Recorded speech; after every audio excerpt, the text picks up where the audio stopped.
up, guys? Back here with a new video, and I'm gonna be breaking down post-fight PFL Playoffs 2. Kayla Harrison versus Jenna Fabian. Yeah, you already know. Hit the subscribe and smash that like button for me, and let's get to it. Kayla Harrison versus Jenna Fabian. Uh, it was probably one of the quickest fights I've seen in the PFL when it comes to the women's, man. There is nobody in the PFL women's lightweight division that's gonna stop Kayla Harrison. I thought there was one girl, but she ended up missing weight and she was out and she was replaced. Jenna Fabian trained at City Kickboxing. Kayla Harrison trains at American Top Team with Amanda Nunes, Mike Brown, and all those guys up there, Jorge. Right now, there is nobody in the PFL right now that's going to stop Kayla Harrison from doing what she does best, and that's just winning. Right now, she's winning. Now she's going off to the championship to fight for $1 million in October. Also, Clarissa Shields is fighting. I'm gonna give my thoughts on that in another video. Yeah, man. So the fight went just like this. Literally, fight started, and they both, for the first minute, took their time and literally did nothing. Just trying to time each other.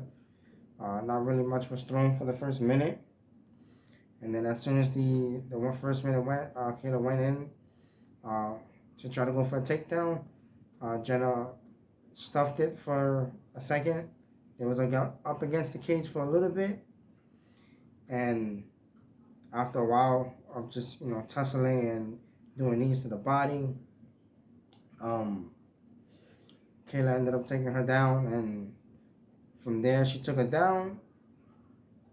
She went from side control, doing a little damage there, to ended up full mounting her and ground and pounding her a little bit more. And then she literally just ground and pounding her. She was looking for her arm bars. Jenna did a good job reversing those twice. She did it twice. She reversed it, and yeah, man. After a while, she just said, I can't get the armbar. I'm just gonna ground and pound you until the referee finally says, you know what, all right, cool. I feel like when it comes to MMA, man, if you're doing MMA and you're coming from a kickboxing background, I feel like the one thing, or boxing, I feel like the one thing you should really work on is the ground game. I mean, I get it, you already through your career a little bit.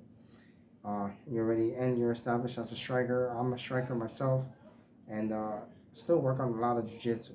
I feel like when you go into an MMA fight or you do an MMA, I feel like you should work on the weakest strength that you have, which is, if it's wrestling, then work on your wrestling. If it's striking, then work on your striking. But when you're fighting somebody let's say a Kayla Harrison Ronda, somebody who's gonna go and use their judo to take you down, or use jiu-jitsu takedowns to get you down, you really got to work on that. And I feel like part of the problem too for Jenna was just trying to defend the takedowns instead of trying to just let her offense go. Usually that's what happens when a striker versus grappler happen. The striker tends to tense up and not throw much of anything, and pray that they don't have to fight off a takedown or fighting against the cage. Because Kayla literally just bone rushed her. It wasn't like she was really going. It didn't look like a takedown. She just literally just bone rushed her and just literally they played around on the cage and the fence a little bit until she got that takedown that she wanted and needed. And from there, she went from side control to full mount. It was just in an instant, just like that, man. And yeah, after a while, it was just over from there. Again, guys, I feel like when it comes to fighting MMA, you really need to work on your grappling, or if not, the takedown defense more than anything. Jenna didn't even attempt to at least try to hip escape, do something to get herself at least out of mount. Because once she got mounted, it was over. And in the PFL, since it's all tournament based, they have no elbows, man, and that's a big part for her. You know, I feel like if she at least try to like hip escape out to half guard something, you know, not really. It's kind of sucks when I see MMA fighters turning their back completely and then just giving up their backs, you know, 'cause that does suck too. But yeah, Kayla Harrison, like, once again with another win, another easy win. Um, yeah, I don't see anybody right now in the PFL, or yeah, I don't think anybody in the PFL when it comes to the women's like are gonna stop Kayla Harrison.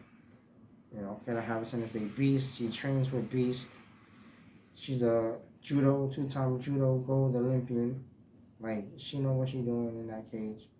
Now, maybe hopefully down the line or in the future, somebody will stuff her takedowns a little bit and we get to see a little bit more. Because I want to see a little bit more of Kayla Harrison. She's a good fighter. And I can't wait to see. I'm pretty sure she's going to win the PFL uh, tournament again. She's just dominant, especially when it comes to the PFL. And I really hope that she does win, because that'll be a cool fight. Guys, that's my thoughts on the PFL Playoffs 2 main event between Kayla Harrison versus Jenna Fabian. And if you like this video, please hit a like and subscribe. I appreciate it, guys.